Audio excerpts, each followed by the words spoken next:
오늘 우리에게 주신 하나님의 말씀 누가복음 19장 1절에서 10절 말씀을 속히 내려오라 라는 제목으로 하나님 말씀 증거할 때에 하나님의 음성으로 들으시기 바랍니다.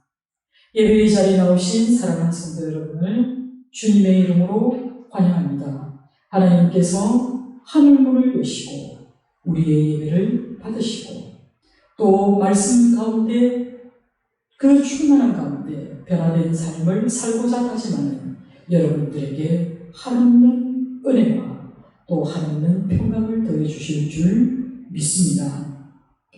저는 지난 주간을 무척 바쁘게 보냈습니다. 저희가 서울 총회 창가에서 지혜의 밤에 성시와 성극을 하게 되었는데요. 그때 성극했던 그 내용이 바로 오늘 이 본문입니다. 이 본문을 좀 더 코믹하게 극으로 만들어서 성극을 하였는데 아주 반응이 뜨거웠고 또 감동이었다라는 말씀을 듣게 되었습니다. 그래서 시나리오를 쓰고 또 연출한 입장에서 너무나 행복한 그런 시간이었고 무엇보다도 하나님께 영광을 돌릴 수 있어서 정말 기쁘고 즐거운 한때였음을 여러분들에게 말씀드립니다. 여러분 사실 오늘 우리가 읽은 이 본문은요 너무나 친숙한 이야기입니다. 우리가 어릴 때부터 유치부에서부터 혹은 유년부에서부터 교회 생활을 했다면 이 삭개오의 이야기는 누구나 다 들어본 이야기입니다. 키가 작은 삭개오가 그 군중들 사이에서 오직 예수님을 보고자 하는 그 한 가지 마음 때문에 돌무화과 나무 위에 올라가게 되었습니다. 그 올라갔던 삭개오가 극적으로 예수님을 만나게 되고 그 이후에 삭개오의 모든 삶이 변화를 겪게 되었다는 이 이야기가 바로 오늘 본문의 말씀 삭개오 이야기입니다. 삭개오 이야기는요 오늘날 우리 세대에도 해당되는 이야기입니다. 오늘날 우리 사회는요 어딜 가나 성공을 강조하는 세대입니다. 행복해지기 위해서는 먼저 성공해야 한다고 누구나 말합니다. 더 많은 것을 가져야 한다고, 더 높은 곳에 올라야 한다고, 명성과 지위를 누려야 한다고 말하고 있습니다. 성공하기 위해서는 지금의 나의 관심, 지금 내가 좋아하는 것쯤은 뒤로 미루어 돌아가고 말입니다. 어떤 대가를 치러서라도 성공을 거머쥐기만 하면 그때 너는 행복해질 것이다 라고 말하는 세대입니다. 실제로 우리는 행복해지기 위해서 무한 경쟁 속에 뛰어들어 갑니다. 낙오되지 않기 위해서 열심히 모두가 달려가는 그 길로 달려가고 있습니다. 이와 같은 사회적 시스템 속에서는 경쟁만이 유일한 힘으로 작동하고 있기 때문에 우리 가운데에서 어떤 일치와 어떤 연합과 어떤 협동도 기대해 보기가 어려운 것이 사실입니다. 한 곳을 향해서만 그리고 그 목적지에 빨리 도달한 사람만이 성공한 사람으로 인정받기 때문에 성공에 이른 사람은 몇 되지 않지만 그 성공을 위해서 온 마음과 혼신을 다하는 사람은 수없이 많이 있습니다. 이런 치열한 경쟁을 뚫고 성공한 사람이 바로 삭개오입니다. 여러분, 삭개오의 이름의 뜻을 알고 있습니까? 너무 아이러니하게도요, 삭개오라는 이름의 뜻은 순수하다, 순결하다라는 뜻입니다.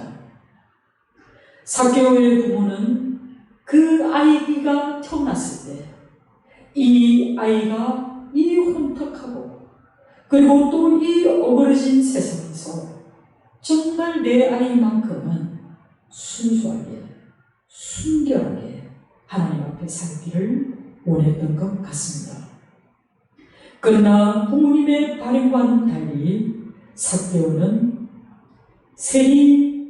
세관장이었고 또 부자였다라고 성경은 기록하고 있습니다.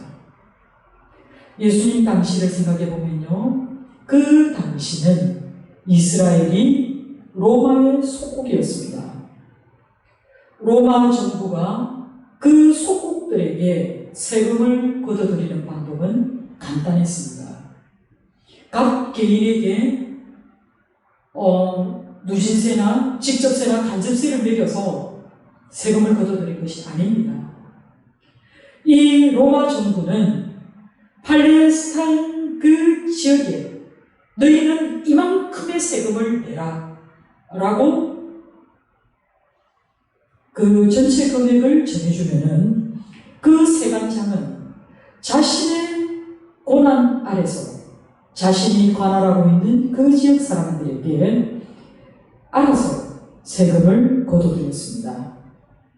속국의 세리들이 자기 동족들에게 어떤 방법으로, 어떤 방식으로 세금을 거둬들이는가에 대해서는 로마는 간섭하지 않았습니다.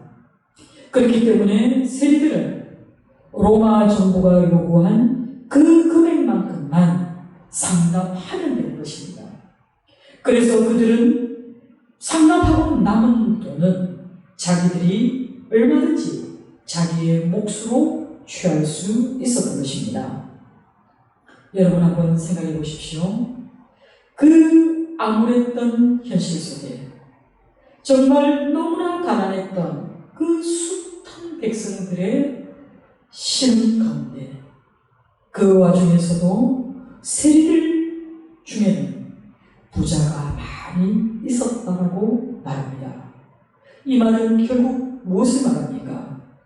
그들이 같은 동족에게 악랄한 수법을 동원해서 세금을 거둬들였다는 것을 우리는 짐작할 수 있는 것입니다. 성경은 삭개오가 또 키가 작다라고 기록하고 있습니다. 이것은 달리 얘기하면 삭개오가 이 세상을 살아가기에는 그에게는 아주 치명적인 핸디캡이 있었다는 얘기입니다. 오늘날도 우리 가운데 지나치게 작은 사람들에 대해서 우리는 다른 시선으로 바라보는 경우들이 더러 있습니다. 이런 삭개오를 사람들은 어쩌면 멀리 있을 것이고 그를 가까이 두어서 친구로 삼으려는 사람들이 극히 작았을 수 있습니다. 그런 이 핸디캡을 삭개오는 스스로 극복해내고 그리고 나름대로는 열심히 그리고 치열하고 치밀하게 그 경쟁에서 살아남아서 결국 그는 세간의 세리장이 되고 그리고 부자가 되었습니다. 모두가 가난하던 시절에 삭개오는 부자였고 또 표면적으로 보면은 성공한 사람이었습니다. 그러나 삭개오의 내면에는 늘 공허함과 그리고 또 헛헛함이 있었습니다. 여러분, 삭개오의 모습이 저와 여러분 안에는 없습니까? 우리 사회가 지나친 경쟁으로 그리고 엄청난 성공지상주의 사회를 조장하고 있기 때문에 어쩌면 이제는 태어나는 순간부터 아이들이 자신의 직업을 결정하고 또 그 높은 사회적 지위를 얻기 위해서 뭔가에 쫓기고 있는 그런 삶을 살아가는 존재가 되어 있지는 않은지 돌아보시기 바랍니다. 내가 살아보니 내 자식은 성공한 삶으로 살게 하기 위해서, 내가 살아보니 이 정도의 지위는 있어야 이 땅에서 큰 소리치며 살 수 있다고 생각하기 때문에 우리는 낙오된 자녀를 만들어내지 않기 위해서 지금부터 무한 경쟁 속으로 아이들을 밀어넣고 있지는 않습니까? 그 아이들이 무엇을 좋아하고 무엇에 관심 있는가 보다는 사회가 너희를 어떻게 대접할 것인가에 더 관심을 갖고 있어서 우리의 사랑하는 자녀들을 이런 생존 경쟁에 밀어넣고 있지는 않는지 돌아보시기 바랍니다. 이렇게 내몰린 사람들은 한결같이 살아남기 위해서 적당히 타협하는 법을 배웁니다. 뭔가를 얻어내기 위해서는 적대할 줄도 알아야 되고, 또 그리고 적당한 거짓말쯤은 가볍게 여깁니다.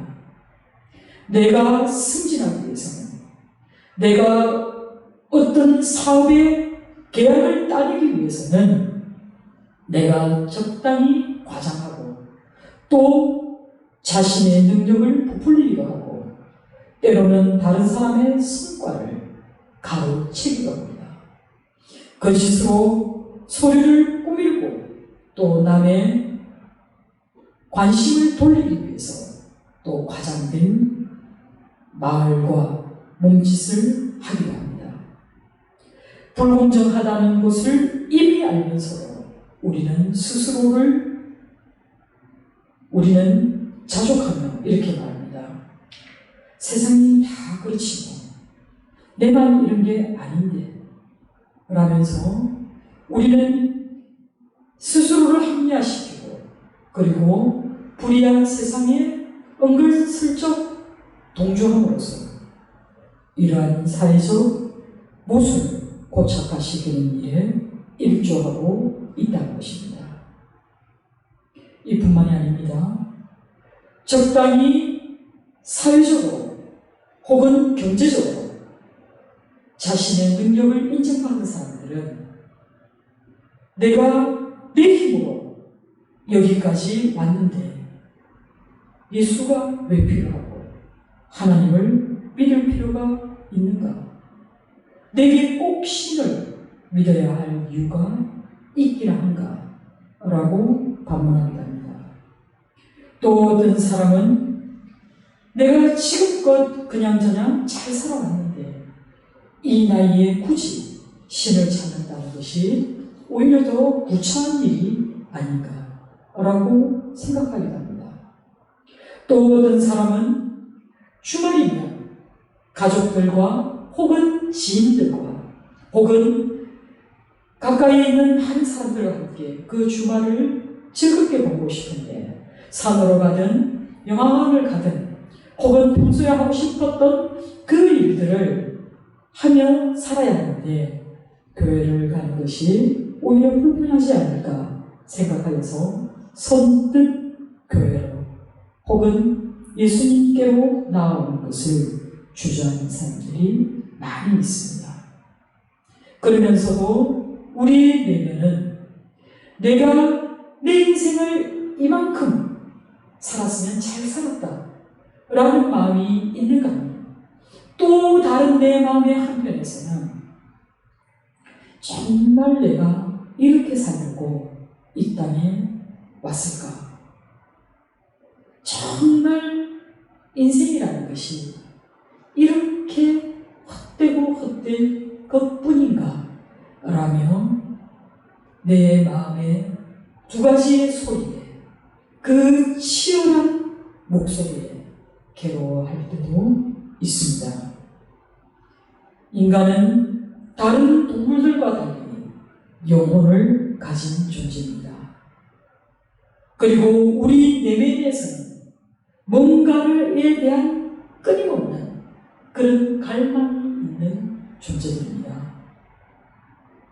그래서 사람들은 이 갈망을 쾌락을 쫓으면 내가 행복할 것 같은데, 혹은 명예나 권력이 주어진다면 내가 더 행복할 것 같은데, 아니 내게 많은 재물이 있고 내가 많은 돈을 소유하게만 한다면 내가 그 모든 것들을 다 돈으로 살 수 있을 만큼 내가 행복할 텐데 라고 생각합니다. 물론 쾌락이나 명예나 권력이나 재물은 일시적으로 우리에게 만족을 줄 수는 있지만 궁극적인 행복을 누리는 데에는 여전히 갈증으로 남아있기에 마련입니다. 삭개오 역시 자신의 핸디캡을 극복하기 위해서 그는 치열하게 살았습니다. 그래서 남들이 부러워할 만큼 부자도 되고 또 높은 지위에까지 이르렀지만 그는 언제부터인가 이게 아닌데, 이게 전부가 아닐 텐데 라는 그 내면의 질문으로 인해서 답을 찾고자 했던 사람이 바로 삭개오입니다. 그러던 중에 삭개오가 예수님에 관한 소문을 듣게 되었습니다. 우리는 예수님의 제자들 중에서요, 삭개오와 같은 신분을 가진 제자를 알고 있습니다. 그가 누구입니까? 마태입니다. 마태가 세관에 앉아 있을 때에 예수께서 그를 보고 나를 따르라 말씀하였을 때 세리인 레위 마태는 예수님을 따라 나섰습니다. 이 소문을 삭개오도 어쩌면 들었을 것입니다. 어째서 마태가 이 신분을 버리고 예수를 따라갈 수 있었을까? 그의 마음은 무엇을 향해 있었기에 그가 예수를 따를 수 있었을까 궁금했을 것입니다.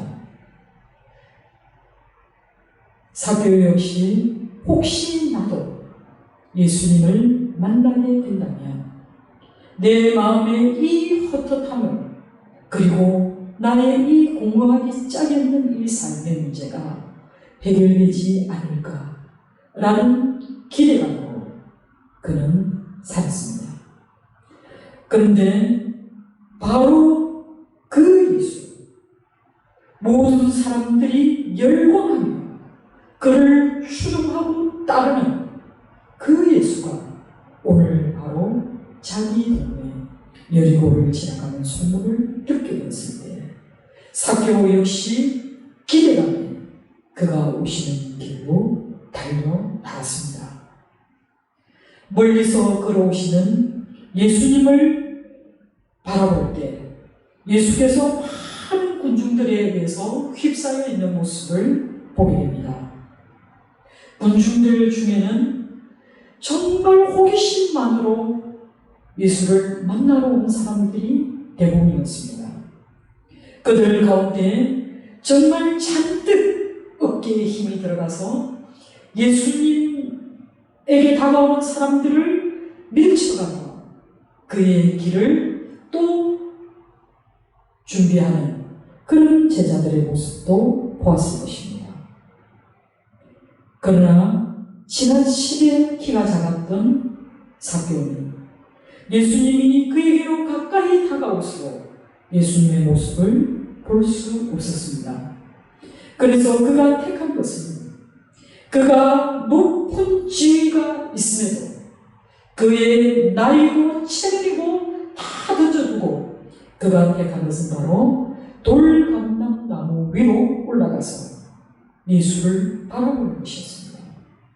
이만큼 삭개오는 아주 간절하고 절박한 마음으로 예수님을 바라보고 있었던 것입니다.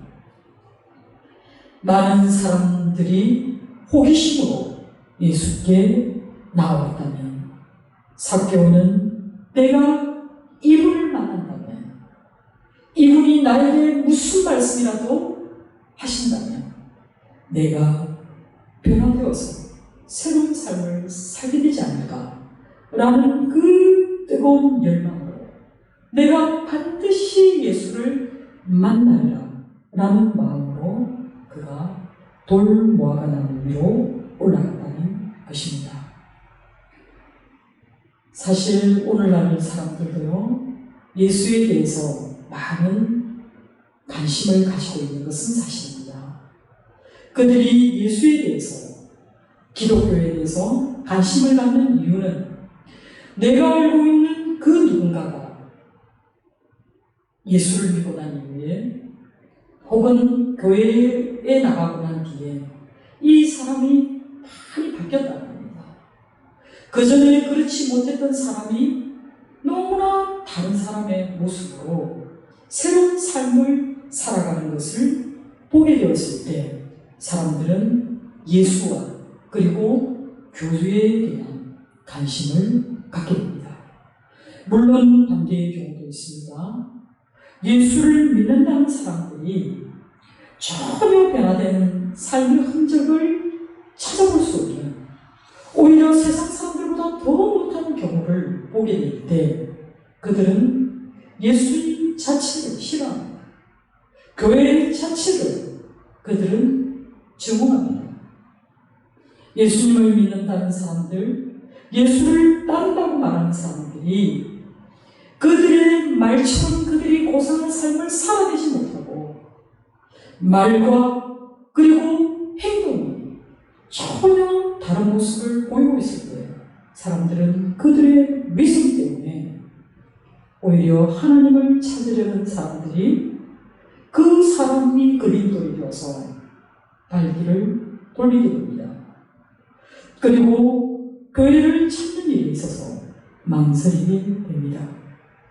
오히려 교회 안에 있는 우리가 지금 예수님의 제자들이 길을 가면서 예수께로 나오는 그 무리들을 살짝 밀치며 길을 가듯이 우리가 교회 안에서 오히려 예수께로 나오는 그 길을 막고 있지는 않는지 우리가 우리를 한번 살펴보아야 할 것입니다. 그럼에도 불구하고 예수님을 믿지 않는 사람들이 여전히 예수에 대해서 관심을 가질 수밖에 없는 이유는 좀 전에 말씀드린 것처럼 우리 주변에 예수를 믿어서 분명히 바뀐 사람을 그들이 목격했기 때문입니다.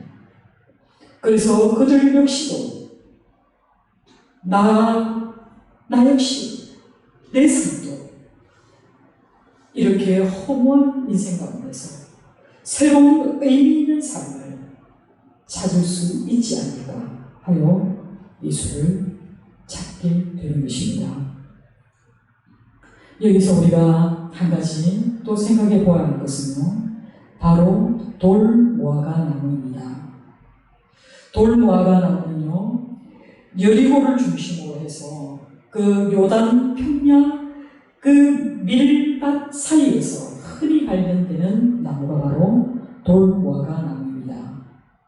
그러면 왜 이 나무를 무화과 나무라고 하지 않고 돌 무화과 나무라고 불렀냐면 이것은 돌 무화과 나무와 비슷한 그런 야생 열매를 맺기 때문입니다. 무화과 나무는요, 주로 6월절 즈음에 그 열매를 맺기 시작합니다. 즉 초여름에 무화과 나무는 열매를 맺는데 이 돌 무화과 나무는요, 한여름이 돼야 그게 그 나무가 결실을 하게 됩니다. 그런데 이 돌 무화과 나무는 무화과처럼 맛있는 열매가 아닙니다. 당도도 좀 떨어지고 그리고 또 작습니다. 그렇기 때문에 이 돌 무화과 나무는 무화과에 비하면 참으로 보잘것없기 때문에 이 나무는 주로 길가에 심겨져 있었다고 말합니다. 그런데요, 또 놀라운 것은 바로 이 돌 무화과 나무는 1년에 6번이나 이 나무가 결실을 한다고 얘기합니다. 비록 맛은 좀 없지만 6번씩이나 그 길에 맺히는 열매이기 때문에 결국 이 돌무화과 나무는 가난한 사람들에게는 너무나 중요한 그런 양식이었던 것입니다. 자신의 핸디캡과 그리고 자기를 조롱하는 타인의 시선들 때문에 열등감에 시달렸던 삭개오, 그리고 많은 무리로부터 소외되었고 또 비록 자기가 부자이고 세상적인 지위를 얻었지만 그의 내면에 그 갈증이 가시지 않았던 그 삭개오가 예수를 만나리라는 그 핑계를 삼아 그가 딛고 올라갔던 나무가 바로 돌무화과 나무라는 것입니다. 그는 이 돌무화과 나무가 가난한 자들의 먹거리인 것에 아랑곳하지 않고 그는 그렇게 가난한 자들의 등에 올라타서 그들의 눈물과 그들의 밥그릇을 무참히 빼앗았던 그런 자였습니다. 이 같은 모습이 바로 삭개오가 예수님을 만나기 전의 모습입니다. 그는 가난한 사람들의 피고름을 짜서 그의 양식을 삼은 사람입니다. 그 가난한 사람들의 등에 올라타서 자신의 지위를, 자신의 권세를 높였던 사람이 바로 삭개오인 것입니다. 그런데 예수님께서 차츰차츰 그에게로 다가오신 예수님은 바로 돌무화과 나무를 바라보셨습니다. 그리고 삭개오에게 그곳에서 속히 내려오라 라고 말씀하시고, 그리고 내가 오늘 내 집에 유하여야겠다 라고 말씀하셨습니다. 예수님의 이 말씀은 내가 너의 집에 유하여야겠다 라는 이 말씀, 내가 너를 친구로 삼아 너와 오늘 먹고 마시고 또 함께 더불어 이야기하며 한 밤을 보내겠다 라는 말씀입니다. 삭개오가 이 말씀을 들었을 때 그 마음이 얼마나 감격이 되었겠습니까?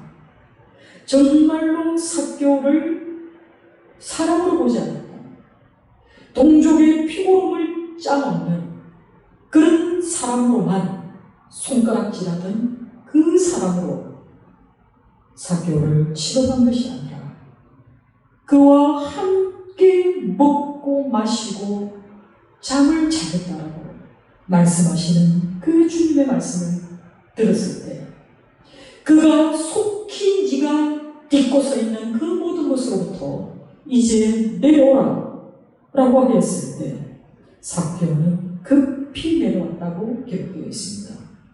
그리고 그 마음이 너무나 즐거워서 그가 곧바로 예수님을 영접하였다 라고 성경은 기록하고 있습니다. 여러분, 오늘 이 말씀을 주의 깊게 보시기 바랍니다. 여러분, 삭개오가 예수님을 찾으러 나온 것 같지만 그러나 정작에 삭개오를 발견하고 그에게 다가와 그의 이름을 불러주신 분은 바로 우리 주 예수 그리스도라는 것을 기억하시기 바랍니다. 수많은 사람들이 있었습니다. 그 숱한 사람들의 틈바구니 속에서 어쩌면 너무나 작은 사람, 어쩌면 돌무화과 나뭇잎에 가려져서 보일까 말까 한 그 사람을 예수님이 올려다 보셨습니다. 올려다 보신 예수님은 어찌된 일인지 삭개오의 이름을 이미 알고 계신다는 겁니다. 이미 알고 계신 그 이름을 불러주시면서 내가 오늘 너희 집에 가겠다, 내가 오늘 밤 너와 함께 너희 집에 머물겠다 라고 말씀하시며 삭개오야 속히 내려오라 사귑이라고 말씀하셨습니다. 예수님이 나를 알아보시는 그 순간, 예수님이 나를 친구 삼아주신 그 순간, 사귑의 삶이 바뀌는 그 순간이 된 것입니다. 사귑은 마치 오래전부터 내 이름을 알고 있었던 친구처럼, 그리고 사귑의 이름에 감추어졌던 그 순수한 마음을 예수님을 만나는 그 자리에서 사귑은 그 이름이 회복되는 놀라운 은혜를 누리게 되었습니다. 사귑은 이제 더 이상 가난한 사람들의 양식인 돌 무화과 나무를 짓밟는 일을 결코 하지 않겠다 결심하며 그곳에서 내려옵니다. 비록 돌 무화과 나무가 너무나 흔하고 또 그다지 가치 있는 나무는 아니라 할지라도 바로 그곳이 사귑가 예수님을 만나서 삶의 전환점을 마련하였던 그 변화의 장소, 그곳이 바로 돌 무화과 나무인 것입니다.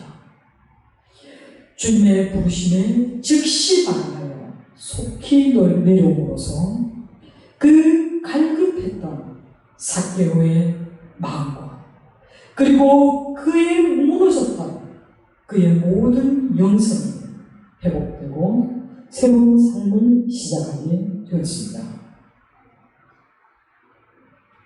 여러분, 지금 우리가 읽은 본문 1절에 예수님께서 지금 예루살렘으로 향해 가는 길에 지금 여리고를 지나가고 있는 장면입니다. 그러면 예수님은 지금 왜 여리고를 지나 예루살렘을 향해 가고 있습니까? 바로 이 상황은 이제 예수님이 여리고를 떠나서 예루살렘에 올라가시면 이제 마지막 일주일을 보내고 예루살렘에서 죽으실 것이기 때문입니다. 예수님은 이제 죽으시려고 예루살렘으로 올라간다는 그 사실을 알고 있었고 이미 그의 제자들에게 이 사실을 알렸습니다. 이런 상황에서 모두가 상종하기 싫어하고 모두가 죄인이라고 싫어하는 그 세리장의 집에서 예수께서 하룻밤을 머문다는 것은 엄청난 사회적인 무리를 동반할 것임에도 불구하고 예수님은 기꺼이 그를 찾으시고 그에게 친구가 되어주셨습니다. 그러면서 예수님은 오늘 구원이 이 집에 이르렀으니 이 사람도 아브라함의 자손이라고 말씀했습니다. 예수님을 진정으로 만난 사람은 새로운 사람으로 거듭나겠고 또 새로운 삶을 꿈꾸게 되는 사람입니다. 예수님의 이 말을 들은 사귑은 이제 앞으로의 자신의 삶에 대해서 결단합니다. 소유의 절반을 가난한 자들에게 내가 나누어줄 것입니다. 그리고 내가 누군가에게 속여서 빼앗는 일이 있다면 내가 내 값을 그에게 갚겠다라고 다짐합니다. 예수님을 만난 사람, 곧 우리 주님께서 이 땅에 오신 목적, 인자가 이 땅에 오신 것은 잃어버린 그 한 사람을 찾기 위해서 또 그 죄인 하나를 구원하기 위해서 이 땅에 오신 예수님께서 그 죄인을 만났을 때 그 예수의 음성에 반응하여 그에게 그를 진정으로 만났을 때 그 사람은 모든 것이 변화를 겪는 경험을 하게 된다는 것입니다. 사랑하는 성도 여러분, 성경은 예수님을 통해서 우리의 하나님이 어떤 분인가를 우리에게 알려주고 있습니다. 우리의 하나님은 우리를 모든 무리 가운데 한 사람으로 생각하는 것이 아닙니다. 우리 주님은 아무리 많은 무리가 있다 하더라도 그 한 사람 한 사람을 각각 인격적으로 만나주시는 분이 바로 우리 주님이십니다. 여리고에서 예수가 지나가기를 갈망하던 그 사람, 바로 그 한 사람을 직접 찾아오셔서 그의 이름을 불러주시고 그와 함께 하시겠다는 이분, 바로 그가 죽음이 임박한 그 상황 속에서도 그래서 자신의 죽음을 변론할 것에 대해서 전혀 개의치 않고 그 한 사람을 살리시기 위해 그에게로 직접 찾아오신 하나님이심을 우리가 기쁘게 받아들여야 할 줄 믿습니다. 성경에서 말하는 이 놀라운 신비는 바로 하나님이 우리를 친히 찾아오신다는 겁니다. 그리고 찾아오신 그 하나님이 우리를 인격적으로 만나주신다는 이 사실입니다. 그렇기 때문에 그의 음성을 듣는 자는, 그의 말씀을 듣는 자는 그의 앞으로 나와 그가 주시는 그 구원에 참여하는 자들임을 축복합니다. 사랑하는 성도 여러분, 우리는 분명히 치열하고 또 너무나 무한한 경쟁 속에서 내몰려 살아가고 있습니다. 그러나 이 어렵고 버거운 이 인생길에서도 우리가 하나님의 이름을 부르고 또 우리 주님을 만나기를 갈망하는 마음으로 그에게로 달려간다면 우리의 삶은 그 순간 변화를 경험하게 될 것입니다. 우리가 처해 있는 각각의 자리에서 우리 주님은 그 어려움 가운데, 그 고통 가운데, 그 절망 가운데 다가오셔서 내 이름을 불러주십니다. 그리고 나의 그 치열한 상황을 바꾸어 주십니다.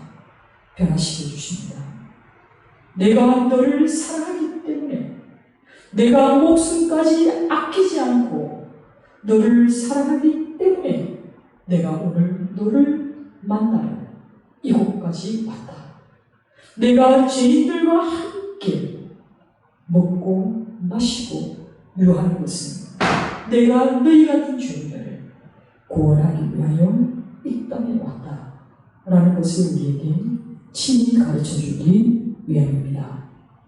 사랑하는 성도 여러분, 예수님을 온전히 만나시기 바랍니다.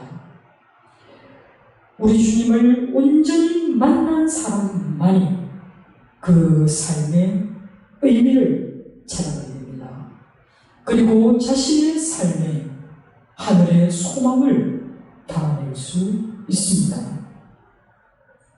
하나님을, 우리 주님을 내 마음의 주인으로 모시고 그리고 내 삶을 모두 그에게 맡길 때 우리는 반드시 변화되는 삶을 경험하게 될 것이고 이미 그 순간 이미 변화를 경험하게 될 줄 믿습니다. 사랑하는 성도 여러분, 정말로 여러분에게 간곡하게 부탁하고 싶은 것은 여러분 예수를 잘 믿으시기 바랍니다. 그것이 바로 우리가 신앙생활을 하는 첫 번째 이유이고 목적입니다. 기도하겠습니다.